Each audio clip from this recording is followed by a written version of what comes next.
안녕하세요. 대한변호사협회 가사법 전문 변호사 조성구 변호사입니다. 오늘은 상간소송에서 위자료가 어느 정도가 나오는지에 대해서 설명드리도록 하겠습니다. 상간 위자료는 일반적으로 한 1,000만 원에서 3,000만 원 정도의 바운더리 안에서 정해진다고 볼 수가 있습니다. 중간값으로 보면 2,000만 원이죠. 대략 이 정도 금액이 나온다라고 보시면 돼요. 근데 원고가 이혼을 하면은 위자료 액수가 조금 더 올라갈 수는 있습니다. 물론 상간소송의 위자료 액수가 딱 얼마다라고 일률적으로 말하기는 매우 어려워요. 왜냐하면 케이스마다 너무나 상황이 다르기 때문인데요. 실제로 의뢰인분들이 위자료 얼마 나오나요? 원고 입장, 피고 입장 분들 다 위자료 액수를 궁금해 하시는데 여기에 대해서 위자료 딱 얼마 나옵니다 라고 말할 수 있는 사람은 없습니다. 있다면 사기성이 짙은 사람이겠죠. 다만 저 같은 경우에는 이제 상간소송만 700건 이상을 진행을 해왔고 이런 경험을 통해서 쌓은 데이터가 많이 있기 때문에 어느 정도의 정보가 있다면 대략적으로 어느 정도의 위자료가 나올 수 있을지에 대해서는 말씀을 드릴 수는 있습니다. 그래서 궁금한 분들께서는 댓글에 있는 제 번호로 연락을 주시면 구체적으로 상담을 드릴 수 있을 것 같습니다.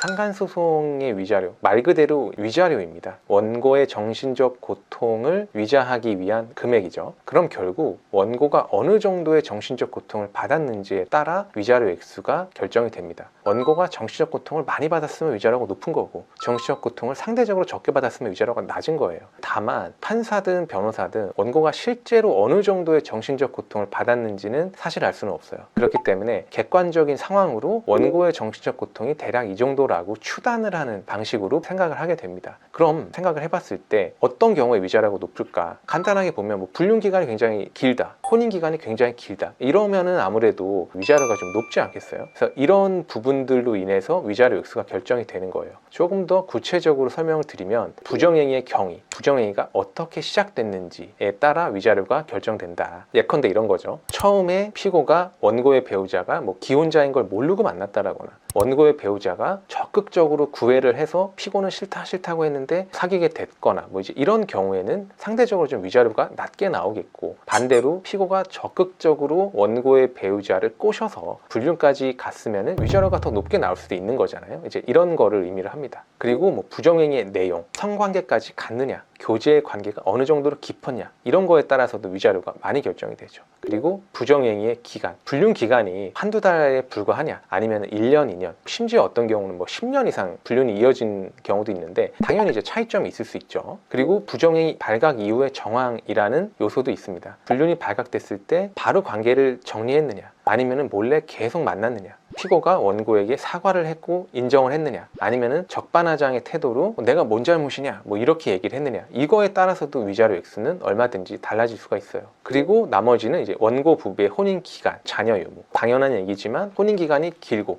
자녀가 있고 이러면 위자료가 더 높게 나올 수밖에 없겠죠. 그리고 부정행위로 인한 이혼 여부도 중요합니다. 부정행위가 있었지만 이혼까지는 하지 않은 상황, 그리고 부정행위로 인해서 이혼까지 한 상황, 당연히 위자료 액수는 차이가 있을 수 있습니다. 이혼한 경우에 원고의 정신적 고통이 그만큼 크다라고 법원은 판단할 수밖에 없기 때문입니다. 여기에서 사실 객관적으로 확인하기가 가장 좋은 거는 부정행위의 기간과 혼인 기간이죠. 이건 정확하게 기간이 딱 있는 거니까요. 이게 그래서 가장 중요한 요소라고 볼 수 있어요. 그리고 부정행위의 내용도 중요한데 특히나 성관계까지 갔느냐 안 갔느냐, 이 차이가 굉장히 큽니다. 그리고 부정행위로 인해서 이혼을 했는지 안 했는지, 이거에 따라서 원고의 정신적 고통이 이혼한 경우에 보통 더 크다고 보기 때문에 이 부분도 매우 중요한 요소예요. 그러면 위자료를 결정하는 요소들이 대표적으로 이런 것들이 있다라고 설명을 드렸잖아요. 그럼 중요한 거는 뭐냐? 원고 입장이든 피고 입장이든 나한테 유리한 요소들을 적극적으로 얘기를 하는 거예요. 내가 원고인데 피고가 내 남편이랑 불륜 관계를 5년 넘게 했어요. 그럼 이렇게 긴 기간 동안 부정행위를 했다라는 점을 굉장히 강조를 해야 되겠고요. 그리고 단순히 성관계를 한 정도가 아니라 동거를 하거나 이제 이렇게 부정행위의 정도가 매우 이제 중한 경우가 있어요. 이런 경우도 얼마든지 강조해가지고 주장할 수 있는 내용입니다. 반대로 피고 입장이라면 불륜 기간이 굉장히 짧다라거나 성관계까지 가지 않았다라거나 이런 상황이라면 부정행위의 기간,